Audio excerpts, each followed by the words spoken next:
Kandidatja e Partisë Socialiste për deputete në qarkun e Vlorës Briseida Çakëri ka takuar banorët e ujit të ftohtë në rajonin numër 2. Kandidatja Çakëri ndau me ta platformën e saj, por edhe i dëgjoi për problemet dhe shqetësimet që ata kanë. Bashkë me banorët diskutuan për të ardhmen e Vlorës si mbretëreshe e turizmit, thekson ndër të tjera kandidatja socialiste për deputete. Ajo i falenderoi banorët për idet, energjinë dhe përkushtimin, por edhe për mbështetjen e kandidaturës së saj.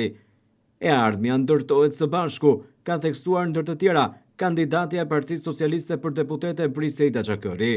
Çakëri dëgjoi problematikat e banorëve, teksa u premtoi zgjidhje dhe i ftoi ata që në 11 maj të votojnë Partinë Socialiste për të ecur së bashku në rrugën e zhvillimit të Vlorës dhe Shqipërisë.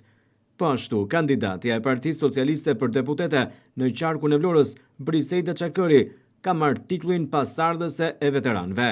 Ajo mori pjesë në një aktivitet të Komitetit të Veteranëve të Vlorës, ku mori edhe këtë titull.